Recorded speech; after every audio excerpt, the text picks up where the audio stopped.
যা শুনে সিয়াং ৯৬কে হুমকি দেয় যদি সে পথ না ছেড়ে দেয় তাহলে তাকেও ফেলে দেওয়া হবে এবং সব টাকা সে একাই রাখবে। এতে ৯৬ ভয় পেয়ে যায় এবং দ্রুত সেখান থেকে সরে যায় এবং অন্য খেলোয়াড়রা সেতু পার হতে থাকে। তখন খেলার সময় মাত্র আর ৭ মিনিট ছিল। ড্যানি তখনও তার জায়গা থেকে এক পাও নড়ে না, যা দেখে জ্যাক তার কাছে যায় এবং সাহায্যের প্রস্তাব দেয়, কিন্তু সে রেগে গিয়ে তাকে কাপুরুষ এবং বিশ্বাসঘাতক বলে, কারণ সে তার বান্ধবীকে তার চোখের সামনে মেরেছিল। তার ফুলে যাওয়া পা দেখে জিজ্ঞেস করে সে কি তাকে কোলে নিয়ে পার হতে পারবে, যা শুনে জ্যাক স্তব্ধ হয়ে যায়। তখন ডেমি বুঝে যায় আর বলে, আমার কাছ থেকে দূরে থাকো, আমার দিকে ফিরিয়ে তাকায়ও না, আর আমার মেয়ে শুধু আমার মেয়ে, সে কখনোই তোমার মেয়ে ছিল না। এরপর ১২৫ সেতু পার হওয়ার চেষ্টা করে এবং যাওয়ার সময় শেষ ট্যাবলেট খেয়ে নেয়। সে খুব ভয় এবং টেনশনের মধ্যে থাকে। সেতু পার হওয়ার সময় তার হ্যালুসিনেশন হয়। সে দেখে ছেলে পুতুলটা তাকে দেখে হাসছে, এতে সে ভয় পেয়ে যায় কিন্তু নিজেকে সামলে নেয় এবং শেষমেশ সেতুর অন্য পাশে পৌঁছিয়ে যায়। সেই সময় আর মাত্র কয়েক সেকেন্ড বাকি ছিল। সিয়াং তখন ড্যানিকে দেখে বলে যে সে যেন তার জায়গাতেই দাঁড়িয়ে থাকে, সে আবার ফিরে এসে তাকে নিয়ে যাবে। তখন ড্যানি কাঁদতে কাঁদতে বলে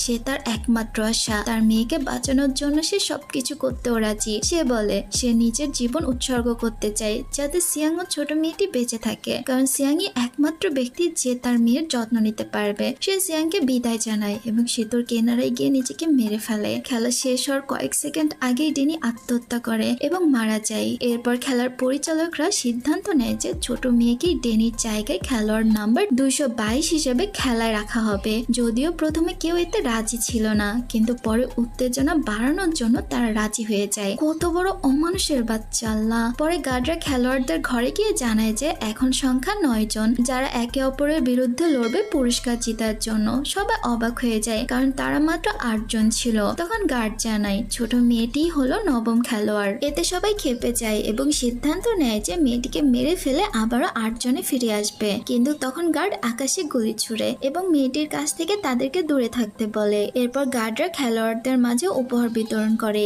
এইদিকে পুলিশের দপ্তরে দেখা যায় টবের সাথে জিজ্ঞাসাবাদ চলছে। যেহেতু টব বারবার কর ফাঁকি দিয়েছে, সে তদন্ত কর্মকর্তার কাছ থেকে ফোন করার অনুরোধ জানায়, কিন্তু সে অনুমতি দেয় না। তদন্তকারী আবার কেমিকে ফোন করে জানতে চায় তার বাড়িতে চুরি হয়েছে কিনা। এইদিকে কেমি তখন নৌকায় জিনহুর সঙ্গে ছিল এবং তারা একসঙ্গে পরিকল্পনা করছিল কিভাবে দ্বীপে পৌঁছাবে। জিনহু সন্দেহজনক জায়গাগুলো তালিকা করে, কিন্তু কেমি তাকে জানায় যে ওইসব জায়গায় দ্বীপ থাকা অসম্ভব, কারণ সেখানে প্রচুর ঝড় হয় এবং উপকূলীয় রক্ষীরা বারবার সেই জায়গাগুলো পাহারা দেয়। হঠাৎ করে কেমির ফোন বেজে ওঠে এবং সে পুলিশ কর্মকর্তার কাছ থেকে খবর পায় যে টপ তার বাড়ি থেকে টাকা এবং ব্যাগ চুরি করেছে, যার মধ্যে গেমের গার্ডের পোশাক ছিল। এরপর তদন্তকারী তাকে জানায় যে টপ দ্বীপ ও গেম নিয়ে অদ্ভুত কথা বলছে, যেখানে নাকি মানুষ মারা হচ্ছে। কেমি তাকে বলে এইসব কিছুই না এবং তাকে ধন্যবাদ জানায়। পুলিশ স্টেশনে টপ রাগান্বিত হয়ে জরুরি ফোন কল করতে চায়। তদন্তকারী তখন তার ফোন অ্যানালগ করতে বায়োমেট্রিক ব্যবহার করার চেষ্টা করে, কিন্তু টপ ফোনটি ছিনিয়ে নিয়ে সেখান থেকে পালিয়ে যায়। এরপর সে জিনহুকে ফোন করে এবং সবকিছু বলে। সে নিশ্চিত যে কেমি নৌকায় থাকা সবাইকে এখন মেরে ফেলবে। এরপর কেমি নৌকায় ঢুকে ফ্রন্টম্যানকে ফোন করে এবং জানতে পারে যে তার আসল পরিচয় সব জায়গায় প্রকাশ পেয়েছে এবং সে তখনই পুরো ক্রুকে ধ্বংস করার পরিকল্পনা করে। কেমি আলমারি থেকে বন্দুক নিয়ে সেই কক্ষে যায় যেখানে পুরো ক্রু ছিল। সে গুলি চালিয়ে সবাইকে হত্যা করে, ব্যানকে ছাড়া। তখন সে ব্যানকে জিজ্ঞেস করে জিনহু কোথায় আছে। ব্যান বলে সে পেছনে আছে। জিনহু পেছন দিকে এসে কেমির বুকে তীর মারে এবং সে মাটিতে পড়ে যায়। জিনহু কেমিকে প্রশ্ন করে কেন সে আগে তাকে দ্বীপ থেকে বাঁচিয়েছিল। কেমি বলে সে যা কিছু করেছে সবকিছু তার মালিকের আদেশেই করেছে। জিনহু ঠিক বুঝতে পারে না কেমি কার কথা বলছে এবং বারবার কেমিকে দ্বীপের অবস্থান জানার জন্য কে চাপ দেয়। কেমি সবকিছু অস্বীকার করে এবং এক পর্যায়ে মারা যায়। এইদিকে সিয়াং একদম শান্তভাবে দুপুরে বসে খাবার খাচ্ছে। গেমের মালিকরা ভয় পাচ্ছে যে খেলোয়াড়রা খেলা থেকে সরে যাবে, কারণ এখন প্রত্যেকের ভাগে প্রায় $4 মিলিয়ন বেশি টাকা রয়েছে। তখন তাদেরকে ফ্রন্টম্যান আশ্বাস দেয় যে খেলোয়াড়রা লোভের কারণে শেষ পর্যন্ত খেলা চালিয়ে যাবে। সেই সময় গার্ডরা 9 জন খেলোয়াড়কে নিয়ে আসে এবং প্রচুর পরিমাণ খাবার দেয়, এমনকি ছোট মেয়েটির জন্য বোতলে করে দুধও এনে দেয়। সিয়াং মেয়েটির খোঁজ নিয়ে শান্ত হয়। সে খেতে শুরু করে এবং কিছুক্ষণ পরে তারা গার্ডের কাছ থেকে জানতে পারে যে শেষ গেমটি নতুন ধরনের হবে।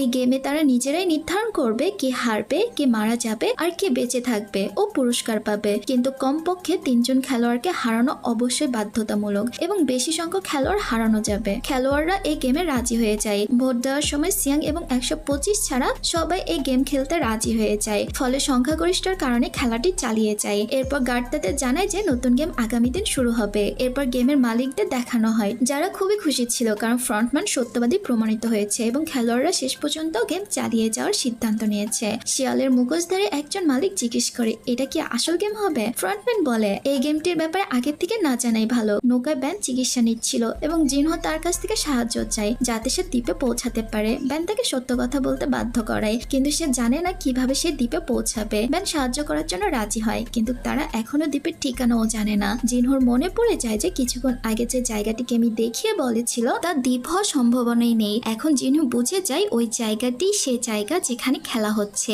এইদিকে নোয়েল পালাচ্ছে চ্যাডের সঙ্গে। তারা নৌকায় উঠতে গেম মালিক তার সাথে ফোনে কথা বলে এবং তাকে দ্রুত ফিরে আসার নির্দেশ দেয়, কারণ সময় শেষ হয়ে আসছে। নোয়েল তাকে জানায় সে পালানোর চেষ্টা করছে এবং তাকে সতর্ক করে যে তাকে যেন খুঁজে না বের করা হয়। প্রধান রক্ষী জানায় সে জানে তারা কোথায় যাচ্ছে এবং নোয়েলের সামনে খেলোয়াড় নাম্বার 246 মেয়ের কথা বলে। সে নোয়েলকে হুমকি দেয় যেন সে না পালানোর চেষ্টা করে। সে যদি ফিরে না আসে তাহলে সে ওই মেয়েটিকে মেরে ফেলবে। তাই সে নৌকার দিক পরিবর্তন করে এবং আবারও দ্বীপের দিকে ফেরার চেষ্টা করে। গেমের মধ্যে খেলোয়াড়রা ভাবতে শুরু করে তারা কে কে হেরে যাবে নির্বাচন করার জন্য। প্রথম নির্বাচন হয় সিয়াং এর ওপর, কারণ গেমের বাকি সবাই তাকে ঘৃণা করে এবং তার কাছ থেকে মুক্তি পেতে চায়। এরপর তারা একটি গ্রুপ বানায় যাতে 125 সিয়াং আর ছোট মেয়েটিকে মেরে ফেলতে পারে।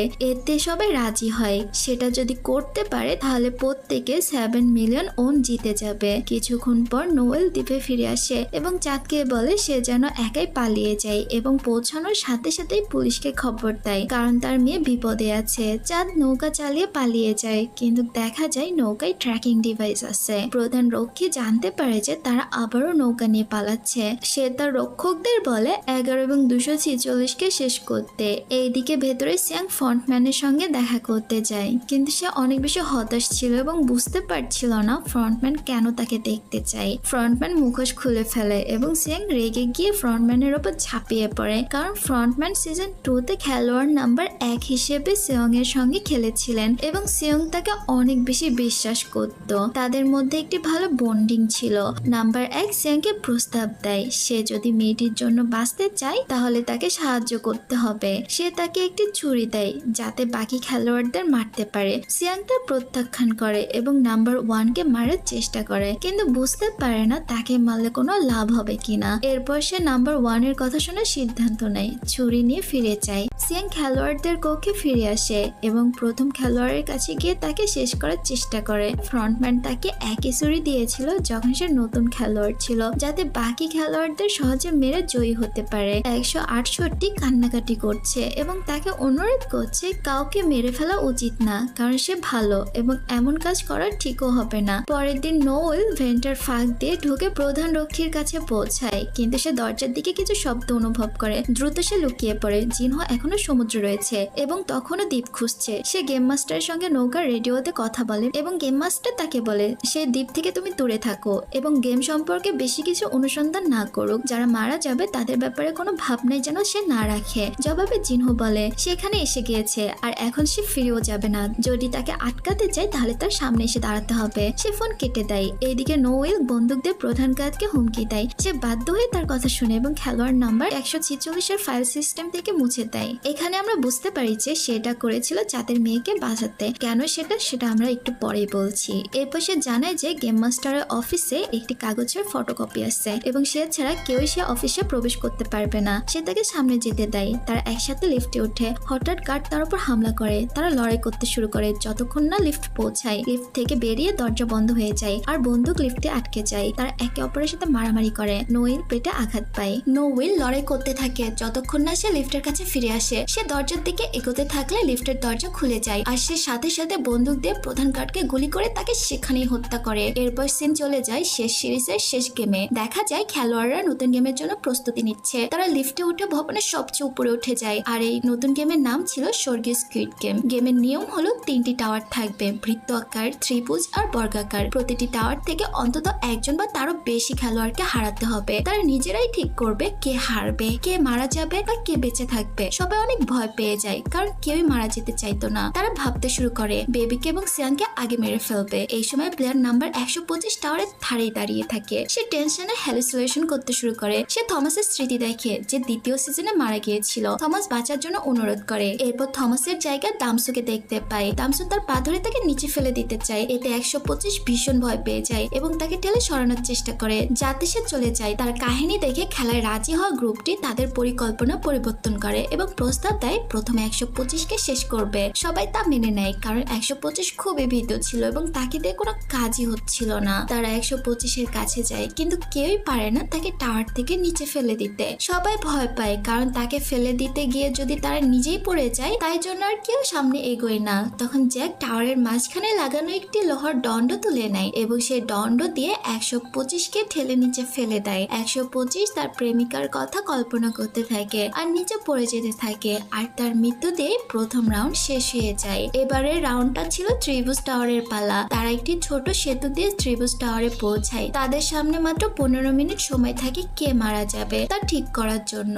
ফ্রন্টম্যানের ভিআইপি গেস্টরা কাছের জানালা দিয়ে টাওয়ারের ভেতর থেকে সবকিছু দেখছিল আর মজা নিচ্ছিল। তারা দেখতে পায় খেলোয়াড়রা ছোট মেয়েটিকে ফাঁসানোর চেষ্টা করে। খেলোয়াড় নাম্বার 353 টাওয়ারের মাঝখানে লোহার দণ্ড তুলে সিয়াংকে হুমকি দেয় মেয়েটিকে তার হাত থেকে ছুঁড়ে ফেলে দিতে, আর তা না করলে সে মারা যাবে। সিয়াং রেগে যায় এবং তাকে বলে যে মেয়েটি মারা যাওয়ার পরও আরেকটি গেম শুরু হবে এবং তারা একে একে সবাইকে শেষ করে দিবে যতক্ষণ না একজন বিজয়ী থাকে। সিয়াং তাকে ভয় দেখায় যে পরের রাউন্ডে কিন্তু তারও পালা হতে পারে। 353 ভয়ে আত্মসমর্পণ করে এবং লোহার দণ্ড অন্য খেলোয়াড়দের হাতে ফিরিয়ে দেয়। এরপর আমরা দেখি গার্ডদের একটি দল সমুদ্রের একটি নৌকাকে ধাওয়া করছে কারণ চ্যাটকে তারা হত্যা করতে চায়। তারা গুলি দিয়ে হামলা চালায় কিন্তু চ্যাটের গায়ে কোনো গুলি লাগে না। চ্যাট তার নৌকায় দাঁড়িয়ে থাকে। তখন দুজন গার্ড তার সামনে এসে বলে সে গেমে হেরে গিয়েছে তাই এখন তাকে মরতে হবে। তখন হঠাৎ জিনহুর একটি নৌকা এসে গার্ডদের ওপর গুলি চালায়, সবাইকে মেরে ফেলে এবং চ্যাটকে রক্ষা করে। এরপর আমরা ফিরে যাই গেম মাস্টারের অফিসে যেখানে নোয়েল চ্যাডের ফাইল মুছে ফেলার চেষ্টা করছিল যেন চ্যাডের এই সংগঠনের সাথে আর কোনো সম্পর্কই না থাকে আর তাদের কাছে এই সংগঠন যেন কখনোই পৌঁছাতে না পারে। এরপর জ্যাকের বুদ্ধি দিয়ে তারা একটি পরিকল্পনা করে। এই পরিকল্পনাতে তাদের গ্রুপের একজনকে রিস্কে ফেলে এই কাজটি করতে হবে। তাই তারা রক পেপার সিজারের মাধ্যমে ডিসাইড করে রিস্কটা আসলে কে নেবে। ড্র করার পর 336 নম্বর খেলোয়াড়টি কাজটি পায়। তখন সে দেখতে পায় তারা তাদের প্যান্ট দিয়ে একটি দড়ি বানিয়েছে 336-এর সেফটির জন্য। এরপর তাকে সিয়াং এর কাছে পাঠানো হয়। 336 সিয়াংকে ভুলভাল বোঝাতে শুরু করে। এক পর্যায়ে 336 সিয়াং এর উপর হামলা করে। তাই সিয়াং ছুরি বের করে দড়ি কেটে দেয় এবং 336-কে হুমকি দেয় যে তাকে টাওয়ার থেকে ছুড়ে ফেলা হবে। বাঁচায় এবং প্রতিশ্রুতি দেয় যে আর কখনোই এমন কাজ করবে না কারণ তারা সবাই তাকে এমন করতে বাধ্য করেছে। দেখা যায় জ্যাক সিয়াং এর পেছনে লুকিয়েছিল। হঠাৎ সে চিৎকার করে ওঠে সিয়াং দূরে সরে যাও, আর তখনই জ্যাক 336-কে টাওয়ার থেকে ফেলে দেয়। এরপর জ্যাক সিয়াংকে বলে আমি তোমার পক্ষে। পরবর্তীতে জানা যায় আসলে জ্যাক 336-কে ফাঁসানোর পরিকল্পনা করেছিল কারণ বেবিটি ছিল আসলে তার নিজেরই মেয়ে। সে চেয়েছিল ডেনি আর তার মেয়েকে নিয়ে নতুন সংসার শুরু করবে কিন্তু এই গেম সবকিছু শেষ করে দিয়েছে। সিয়াং জ্যাকের কথা বিশ্বাস করে কারণ সে দেখেছে ডেনিকে সে নানাভাবে সাহায্য করতে চেয়েছিল। এরপর সিয়াং বাকি খেলোয়াড়দের উদ্দেশ্যে কথা বলে এবং সিদ্ধান্ত নেয় তাদের বিরুদ্ধে লড়াই করার যেন সবাইকে শেষ করা যায়। তারা তাকে অনুরোধ করে তাদের একটি সুযোগ দেয় যেন তারা সমাধান খুঁজে পায়। তার লটারি করার প্রস্তাব দেয়। তারা খেলোয়াড় 39-কে ধরে নেয় এবং তাকে মারতে থাকে কারণ সে তাদের মধ্যে সবচেয়ে দুর্বল। খেলোয়াড় 100 সিয়াংকে পরিকল্পনা বোঝায়। সে বলে গেম শেষ হতে আর এক ধাপ বাকি। গেমের উদ্দেশ্য হচ্ছে একজন ছাড়া সবাইকে শেষ করা। তাই তারা 39-কে বেছে নিয়েছে কিন্তু সিয়াং অস্বীকার করে এবং তার প্রথমে যেমনটা চেয়েছিল আগে লটারি করা হোক, যে নির্বাচিত হবে সে মারা যাবে। খেলোয়াড়রা ভয়ে লটারি করতে রাজি হয় না। এরপর খেলোয়াড় 203 সিয়াং এর উপর আক্রমণ করে। তারা দুজন লড়াই করে। এরপর সিয়াং তাকে ছুরির আঘাত করে এবং সে মরে যায়। এইসব কিছু দেখে ভিআইপি গেস্টগুলো অনেক আনন্দ পাচ্ছিল।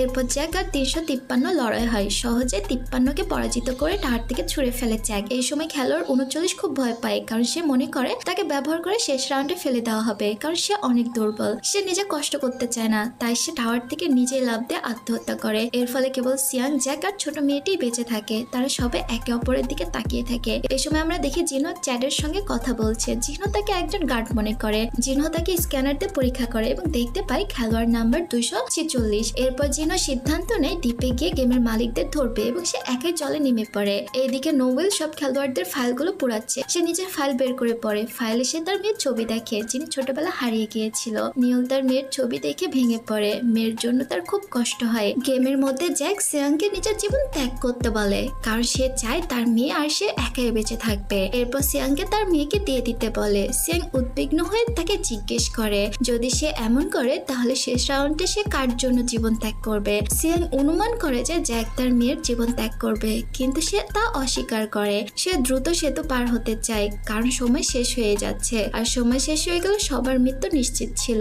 জ্যাক তার কথা মানে না, সে গোলাকার আকৃতির টাওয়ারের উপর ফিরে যায়। সিয়াং দ্রুত ছুরি নেয়, শেষ মুহূর্তে সেতু পার করে তৃতীয় টাওয়ারে লাফ দেয়। সিয়াং ও জ্যাকের মধ্যে লড়াই শুরু করে। জ্যাক মেয়েকে নিয়ে টাওয়ারের কিনারায় যায়, সিয়াংকে হুমকি দেয় যদি সে এক পা নড়ে তাহলে সে বেবিকে নিচে ফেলে দিবে। সিয়াং ছুরি ফেলে দেয়। জ্যাক মেয়েকে ছেড়ে দিয়ে একটি ছুরি হাতে নেয়, এরপর সিয়াং এর ওপর হামলা করে এবং দুজনেই টাওয়ার থেকে পড়ে যায়। কিন্তু শেষ মুহূর্তে সিয়াং টাওয়ার থেকে একটি লোহার রড ধরে নেয়। জ্যাক তার জ্যাকেট ধরে ঝুলতে থাকে। সিয়াং সত্যি তাকে বাঁচানোর চেষ্টা করছিল, কিন্তু জ্যাক সেখানেই পড়ে মারা যায়। এরপর সিয়াং গেম চালু করে। সে মনিটরে ক্যামেরাগুলো দেখে, গেমের আয়োজকদের সঙ্গে কথা বলে। সে বলে, আমরা কোনো ঘোড়া নই, আমরা মানুষ। এটা বলে সে মেয়েটিকে টাওয়ারে রেখে বিদায় জানায় এবং শেষবারের মতো তার দিকে তাকায় এবং নিজের জীবন উৎসর্গ করে মেয়েটির প্রাণ বাঁচানোর জন্য। সিয়াং বেবির মায়ের কথা রেখেছে, সে মেয়েটিকে বাঁচাতে পেরেছে এবং এই গেম এখানেই শেষ হয়ে যায়। এরপর ঘোষণা করা হয় যে 222 বিজয়ী, কারণ সে একমাত্র মানুষ যে এখন পর্যন্ত বেঁচে ছিল। এইদিকে নোয়েল সব ফাইল শেষ করে ফেলেছিল এবং আত্মহত্যা করার চেষ্টা করে, কিন্তু শেষ মুহূর্তে বেবির কান্নার শব্দ শুনে তা করতে পারে না। এই সময় জিনহো দ্বীপে আসে অনেক আশা নিয়ে যে গেম বন্ধ করবে এবং আয়োজকদেরকে ধরে ফেলবে, কিন্তু ফ্রন্টম্যান তা বুঝতে পারে যে জিনহো দ্বীপে পৌঁছে গিয়েছে। তাই সে সব গার্ডদের হঠাৎ পালানোর নির্দেশ দেয় এবং দ্বীপের আত্মবিস্ফোরণের ব্যবস্থা চালু করে। তাদের সামনে মাত্র 30 মিনিটের সময় থাকে দ্বীপ থেকে পালানোর। ফ্রন্টম্যান তার মুখ থেকে মুখোশ খুলে ফেলেছে এবং শেষবার সিয়াং এর প্রতি বিদায় জানায়। ফ্রন্টম্যান টাওয়ারের চূড়ে উঠে গিয়ে বেবিকে কোলে তুলে নেয়। হঠাৎ জিনহো তার দিকে গুলি চালাতে চায়, কিন্তু সে বুঝতে পারে ফ্রন্টম্যান তার নিজেরই ভাই। সে হতবাক হয়ে যায়, বিশ্বাস করতে পারে না, বারবার জিজ্ঞেস করে কেন এমন করলে, কিন্তু ভাইয়ের প্রতি তখনও তার দয়া হয়। এরপর মেয়েটিকে এবং সব ভিআইপি গেস্টদের নিয়ে বড় জাহাজে করে সবাই পালিয়ে যায়। জিনহো শেষ মুহূর্তে সেখান থেকে পালাতে পারে। এরপর দেখা যায় অজানা এক অন্ধকার ঘরে প্রবেশ করছে তার একটি সঙ্গী পিস্তল হাতে, এবং সে ঘরের দরজা খুলে ভেতরে ঢুকে একটি বিশাল অঙ্কের টাকা দেখতে পায়। এরপর সিন চলে যায় 6 মাস পর।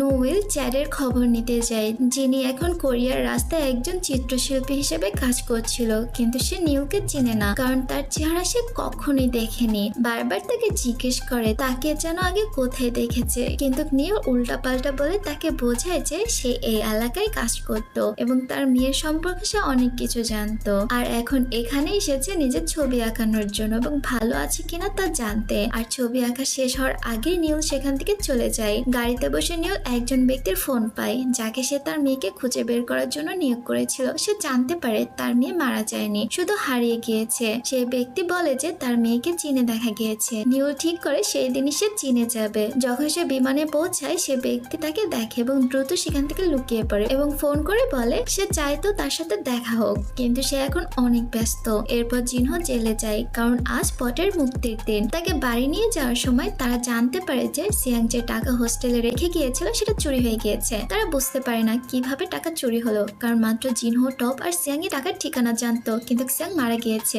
জিনহো বাড়ি ফিরে বেশ চিন্তিত হয় কারণ সব টাকা হারিয়ে গিয়েছে। ঘরে ঢুকে সে অবাক হয়ে যায়। তখন সে দেখে তার ঘরে ছোট মেয়েটি আছে। মেয়েটির সঙ্গে একটি ছোট কার্ড পায়, সেখানে লেখা ছিল স্কুইড গেমের বিজয়ী। জিনহো সে কার্ড নিয়ে যাচাই করতে চায়, ধারণা করে কার্ডের প্রিন্ট হয়তো 222 হবে, এবং তাই হয়। এবং সে দেখতে পায় সে কার্ডে 45,000 বিলিয়নেরও বেশি টাকা আছে। সে খুব খুশি হয় কারণ টাকা ফিরে এসেছে। সে মেয়েটিকে লালন পালন করবে এবং হোটেলে ফিরে যাবে। এরপর আমরা দেখতে পাই লস অ্যাঞ্জেলেস শহরে ইনহো দরজায় নক করছে।